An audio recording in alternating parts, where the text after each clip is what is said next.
और आज मैं आपसे बात करना चाहता हूं कि परमेश्वर आपके हाथ के कामों पर आशीष देगा। प्रभु आपके कामों पर आशीष देगा। हमें से सभी भाई बहन चाहते हैं कि प्रभु उनके कामों पर आशीष दे। सभी लोग चाहते हैं कि परमेश्वर उनके हर एक काम पर आशीष दे, और परमेश्वर देना चाहते हैं और परमेश्वर देते भी हैं। यदि परमेश्वर हमारे कार्यों पर आशीष न दे तो हम सफल नहीं हो पाएंगे, हम जीवन में आगे नहीं बढ़ पाएंगे। यदि आप जीवन में आगे बढ़ना चाहते हैं तो जरूरी है कि परमेश्वर आपके कामों पर आशीष दे। इसके लिए हम एक वचन पढ़ेंगे, लेवी व्यवस्था की किताब उसका 26 अध्याय 3 और 4 पद, जहां पर कुछ इस प्रकार से लिखा है, यदि तुम मेरी विधियों पर चलो और मेरी आज्ञाओं को मानकर उसका पालन करो तो मैं तुम्हारे लिए समय समय पर मेंह बरसाऊंगा तथा भूमि अपनी उपज उपजेगी और मैदान के वृक्ष अपने अपने फल दिया करेंगे। आमीन। दोस्तों, यहां पर परमेश्वर का वचन कहता है कि यदि तुम मेरी विधियों पर और मेरी आज्ञाओं पर चलो, यदि तुम मेरी आज्ञाओं का पालन करोगे, यदि तुम उन्हें मानोगे और जो जो आज्ञाएं मैंने तुम्हें दी हैं उसके अनुसार यदि आप अपने जीवन को जियोगे, तब परमेश्वर आपसे, मुझसे, हम सबसे वादा करता है कि मैं तुम्हारे लिए समय समय पर मेंह को बरसाऊंगा, तुम्हारी भूमि अपनी उपज दिया करेगी और मैदान के वृक्ष फल दिया करेंगे।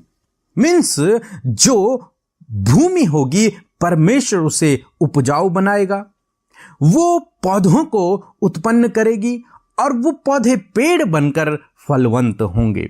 दूसरे शब्दों में कि परमेश्वर तुम्हारे कामों पर आशीष देगा। जो कुछ तुम जोतोगे, जो कुछ तुम बोओगे, उसका 100 गुना कटनी तुम काटने पाओगे। ये परमेश्वर का वचन कहता है, यदि तुम उसकी आज्ञाओं पर चलो, तब परमेश्वर का वचन ये वादा करता है। हम इसहाक के जीवन में देखते हैं कि इसहाक के लिए परमेश्वर का वचन कहता है कि इसहाक ने उस देश में जोता और बोया और उसी साल 100 गुना फल पाया। क्यों? क्योंकि वे लोग परमेश्वर के पीछे चलने वाले लोग थे। दोस्तों, यदि किसान मेहनत करे, वो हल लगाए, बीज बोए, परंतु यदि बरसात न हो, यदि बारिश न हो, यदि ईश्वर बारिश न करे, तो उसकी जो मेहनत है वो व्यर्थ ठहरेगी।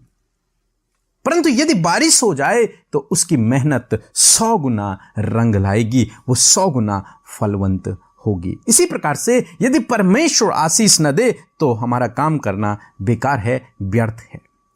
तो यदि हम चाहते हैं, यदि आप चाहते हैं कि परमेश्वर आपके हाथ के कामों पर आशीष दे, परमेश्वर आपके कामों पर आशीष दे, तो आप उसके आज्ञाओं के अनुसार चलें, उसकी विधियों के अनुसार चलें। जो आज्ञाएं प्रभु ने दी हैं उनको आप पूरा करें। और उसकी आज्ञा है कि अपने संपूर्ण मन से परमेश्वर से प्रेम रखना। बस केवल यही आज्ञा।